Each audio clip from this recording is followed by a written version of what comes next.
మారేడుమిల్లిలో జరిగినటువంటి నిన్న ఎన్కౌంటర్‌లో ఒక్కసారిగా ఉలిక్కిపడ్డది భారతదేశం గూడా. ఎందుకంటే వాస్తవంగా గూడా మాడ్వి హిడ్మా చాలా మోస్ట్ వాంటెడ్‌గా కేంద్ర ప్రభుత్వం దృష్టిలో ఉన్నాడు. నిన్న మారేడుమిల్లి ఎన్కౌంటర్‌లో హిడ్మాతో పాటు అతని భార్య, వాళ్ళ ఇద్దరితో పాటు నలుగురు చనిపోయినరు. వాళ్ళ యొక్క డెడ్ బాడీలు రంపచోడవరం ఏరియా ప్రభుత్వ ఆసుపత్రిలో ఉన్నాయి. ఇక పోస్ట్ మార్టం నిర్వహించి వాళ్ళ కుటుంబ సభ్యులకు అప్పగించే అవకాశం ఉంది. ఇక వాళ్ళ కుటుంబ సభ్యులు రావడానికి కూడా దాదాపు 2-3 రోజులు పట్టే అవకాశం ఉందట. ఎందుకంటే ఛత్తీస్‌గఢ్, సుక్మా, బస్తర్ ప్రాంతం 350 కిలోమీటర్లు అంటే ఆ నుంచి రావాలంటే దాదాపు 2-3 రోజులు పట్టే అవకాశం ఉంది. అయితే మాడ్వి హిడ్మా ఎన్కౌంటర్ తోటి ఒక్కసారిగా మావోయిస్ట్ పార్టీ కుదేలైపోయిన పరిస్థితి కనిపిస్తుంది.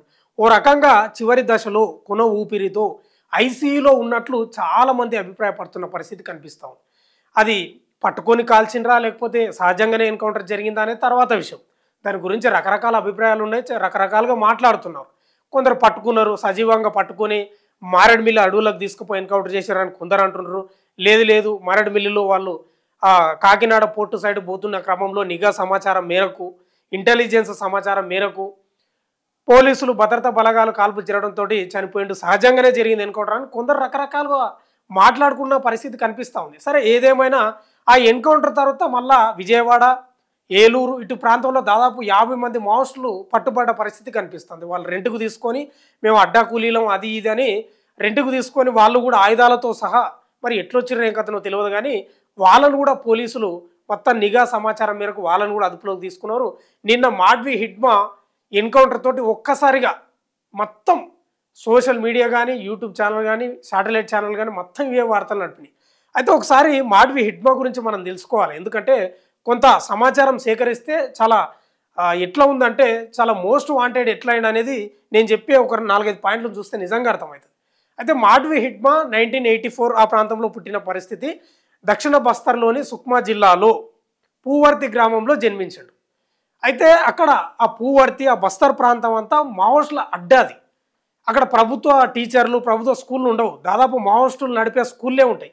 అయితే అదే స్కూళ్ళల్లో చదువుకున్నాడు. ఆ పూవర్తి గ్రామంలోనే మాడ్వి హిడ్మా చదువుకున్నాడు. అయితే ఎక్కువ సబ్జెక్టు కాకుండా ఈ మావోయిజం గురించి కానీ, ఉద్యమాల గురించి కానీ, ప్రజల గురించి కానీ, కష్టాల గురించి కానీ, పెట్టుబడిదారీ వ్యవస్థ కానీ ఇదే ఎక్కువ బోధించేవారంట. అందుకే చిన్న వయసులోనే చిన్న ఒక బాలునిగా ఉన్న క్రమంలోనే దానికి ఆకర్షితుడై మొత్తం మీద ఆ ఉద్యమం వైపు అడుగులు వేసిన పరిస్థితి కనిపిస్తూ ఉంది. ఇక ఒక్కసారిగా ఒక 15-16 ఏళ్ళు 17 ఏళ్ళ నుంచి ఆ ఊర్లో ఆ బస్తర్ ప్రాంతంలో ఉన్న మాడ్వి హిడ్మా 17 ఏళ్లకు ఇక అడవి బాట పట్టి మళ్ళా దాదాపు 3.5 దశాబ్దాలకు పైగా అడవులలోనే ఉన్నాడు. ఇంకా రాలేదు. ఇంకా దండకారణ్యంలో గెరిల్లా యుద్ధానికి పెట్టింది పేరంటే మాడ్వి హిడ్మా, పిఎల్జిపి. అసలు గెరిల్లా వ్యూహాలకు రచించడంలో దిట్టనంట. అప్పుడు 17 ఏళ్ల వయసులో పోయిన హిడ్మా మళ్ళీ తిరిగి రాలేదు. తల్లి ఎదురు చూసినా కూడా, మొన్నటి వరకు ఎదురు చూసినా కూడా రాని పరిస్థితి ఎన్కౌంటర్ జరిగింది. అట్లా గెరిల్లా యుద్ధాన్ని ప్రారంభించి అసలు ఆయుధాలు తయారు చేయడం కానీ, ఆయుధ కర్మాగారంలో కానీ, లేకపోతే ఆయుధాలను రిపేర్ చేయడంలో కానీ చాలా దిట్టనంట. అంటే మాడ్వి హిడ్మా ఒక మాట చెప్పేవాడంట, మనం భయం పుట్టించాలంటే భద్రతా బలగాలకు, కేంద్రానికి, లేకపోతే రాజకీయ నాయకులకు మనం ఒక్కొక్క తూట తీసుకొని పేలిస్తే కాదు, ఒకసారి ల్యాండ్ మైన్ పేలిస్తే ఒక్కటేసారి 50-60 మంది చనిపోయినప్పుడే అప్పుడే భయం పుడుతుందని ఆ రకంగా గెరిల్లా వ్యూహాలు రచించేవాడు అనేది తెలుస్తూ ఉంది. అందుకే మీరు చూడండి, హిడ్మా కూడా ఎప్పుడు గన్ను పట్టుకొని పెద్ద ఆ ట్రిగ్గర్ నొక్కిన పరిస్థితులు లేవు. ఎక్కడ తిరిగి వ్యూహాలు రచించడంలా భద్రతా బలగాలను అంటే మన హిడ్మా కూడా యూ ఆకారంలో అంటే గుట్టలున్న ప్రాంతంలో ఎక్కువ ఉండేవాడు అనేది తెలుస్తుంది. ఆ గుట్టలున్న ప్రాంతంలోకి ఆ భద్రతా బలగాలను రప్పించి ఒకవైపు వీళ్ళు చుట్టుముట్టి మావోయిస్టులంతా కాల్పులు జరిపి లేదా ల్యాండ్ మైన్లతోటి పేల్చేసే వాళ్ళనేది కూడా చెప్తున్న పరిస్థితి కనిపిస్తుంది. అంటే వాస్తవంగా కూడా గెరిల్లా యుద్ధాలకు పెట్టింది పేరు అన్నటువంటి హిడ్మా మరి ఎందుకు దండకారణ్యాన్ని బస్తర్ ప్రాంతాన్ని వదిలినంటే అంటే ఏ స్థాయిలో భద్రతా బలగాలు చొచ్చుకుపోయినామో మనం అర్థం చేసుకోవాలి. ఈ బస్తర్ ప్రాంతం కానీ, దండకారణ్య ప్రాంతం కానీ సేఫ్ జోన్ కాదని ఇక మనం తప్పించుకోలేము, లొంగిపోవడానికి ఏమో ఇష్టపడతలేడు. మాడ్వి హిడ్మా గతంలోనే చెప్పిండు, నేను లొంగిపోను, చనిపోనన్నా చనిపోతా కానీ లొంగిపోనని చెప్పిండు. ఆ యొక్క మాటకు కట్టుబడి సేఫ్ ప్లేస్ కోదామని ఇక్కడ మారేడుమిల్లి అంటే ఇదంతా లంబసింగి, మారేడుమిల్లి ఇదంతా ఒకప్పుడు మావోయిస్టు ప్రాంతమే. ఇటు నుంచి కాకినాడ పోర్టుకు వచ్చి అటు నుంచి శ్రీలంక పోదామనే ఆలోచన కూడా చేసినట్లు కనిపిస్తూ ఉంది. అంటే ఏదేమైనా మావోయిస్టు పార్టీకి సంబంధించి దళ కమాండర్గా ఎదిగినటువంటి అగ్రనేత అంటే ఒక గిరిజన సాంప్రదాయానికి సంబంధించి ఒక కోయ సాంప్రదాయానికి సంబంధించి మురియా వాళ్ళ తెగ పేరేందంటే మురియా. ఆ మురియా తెగ నుంచి వచ్చి ఆ అత్యున్నత స్థాయిలో కమాండర్గా ఎదిగిన వ్యక్తి దళ సభ్యుడిగా ఒక హిడ్మ మాత్రమే తెలుసు. అయితే హిడ్మ కూడా చాలా సైలెంట్ వ్యక్తి అంట. అంటే ఇంట్రోవర్ట్, ఎక్కువ భావాలు పంచుకోకపోవడం, ఎక్కువ మాట్లాడకపోవడం, ఎక్కువ ఎక్కువ ఎక్కువ హడావిడి చేయకుండా చాలా సైలెంట్గా తన పని ఏదో తను చేసుకోవడం, కొత్తగా ఏదో నేర్చుకోవడం, కొత్తగా ఏదో కనిపెట్టడం, ఇంకేం చేయాలని ఈ రకంగా ఆలోచన ఉండేదంట.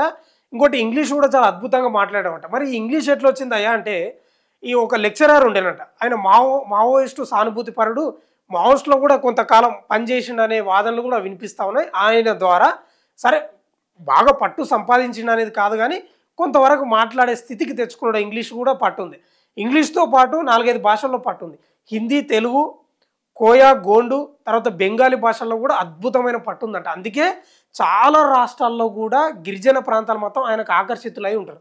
ఎందుకంటే మనం కూడా ఒక ప్రాంతానికి పోయినప్పుడు ఇప్పుడు నేను మహారాష్ట్రకు పోయి మహారాష్ట్ర భాష మాట్లాడితే వాళ్ళు నాకు ఆకర్షితులు అవుతారు.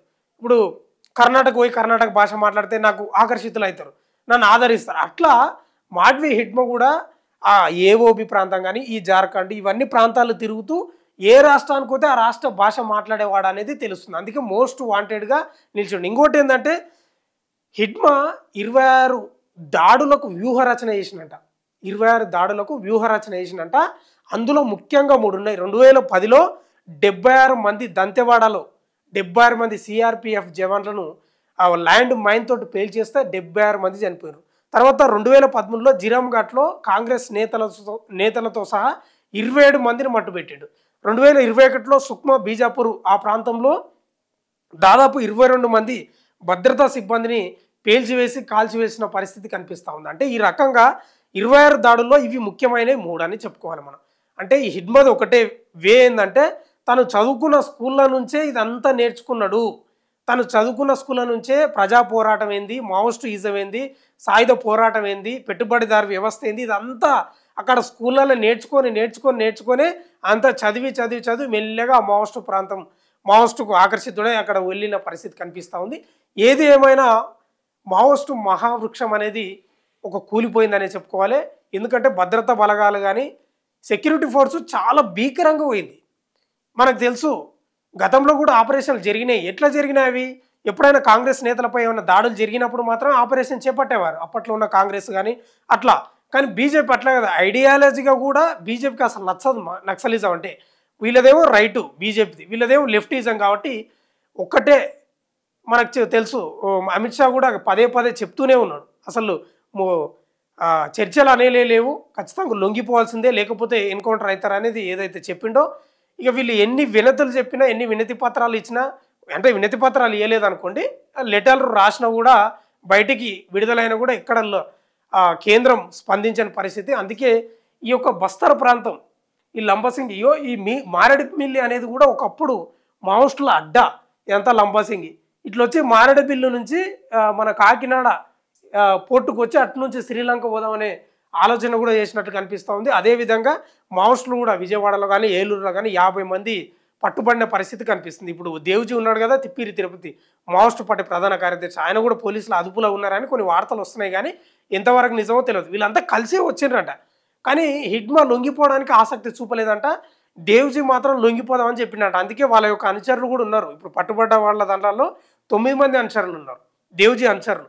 అంటే దేవుజీ లొంగిపోదామనే ఆసక్తి చూపిండట. కానీ మన మాడ్వి హిడ్ మాత్రం నేను లొంగిపోను, నేను ఎటానే వెళ్ళిపోతా, శ్రీలంకకు ఎటో వెళ్ళిపోతా అని ప్లాన్ చేసుకున్నాడు అనేది కూడా తెలుస్తుంది.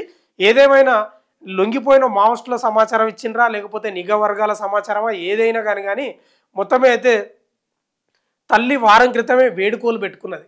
నేను చనిపోవడానికి దగ్గర ఉన్న బిడ్డ, నిన్ను చూడాలనిపిస్తుంది, ఒకసారి రా అని వేడుకోలు చేసింది. ఆ వేడుకోలు మరి మాడ్వి హిడ్మ దగ్గరికి పోయిందా లేదా తెలియదు. కానీ చాలా దీన స్థితిలో ఉంది. దాదాపు 80 ఏజ్లో ఉంది హిడ్మ తల్లి. ఆమె ఈరోజా రేపా అన్నంత పరిస్థితి ఉంది.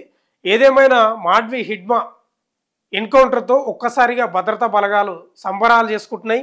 ఇక మావోయిస్టు అంటే కేంద్ర హోంమంత్రి అమిత్ షా 2026 మార్చి 31 పెట్టిండు. కానీ టార్గెట్ భద్రతా బలగాలకు ఇచ్చిన టార్గెట్ ఏంటంటే నవంబర్ 30 లోపు మీరు ఖతం చేయాలని చెప్పిండట. దానికి అనుగుణంగానే వాళ్ళు కూడా పనిచేసిన పరిస్థితి కనిపిస్తుంది. ఎన్ని వేల మంది భద్రతా బలగాలు సెక్యూరిటీ ఫోర్స్ పోయి అసలు అసలు కొంచెం కూడా ఊపిరి ఆడకుండా చేసిన పరిస్థితి కనిపిస్తుంది. ఇప్పుడు తిప్పిరి తిరుపతి, పాపారా వీళ్ళిద్దరే మిగిలినరు. చూద్దాం ఏం జరుగుతుందో. మొత్తం మీద అయితే మాడ్వి హిడ్మా శ్రీలంకకు పోయే క్రమంలో దొరికిపోయిండనే ఆ వార్తలు అయితే గుప్పమంటున్నాయి. ఎంతవరకు నిజమో తెలియదు. ఇప్పుడు దొరికిన మావోయిస్టులు వీళ్ళంతా సమాచారాన్ని రాబట్టేది ఉంది. చూద్దాం ఏం జరుగుతుందో. ఇక ఈ లెక్కనైతే అమిత్ షా చెప్పినట్టు 2026 మార్చి 31 నాటికి భౌతికంగా మావోయిస్టులు లేకుండా చేస్తాడేమో అనే వాదనలు కూడా వినిపిస్తూ ఉన్నాయి. చూద్దాం ఏం జరుగుతుందో. చూస్తూనే ఉండండి మన తొలి వెలుగు.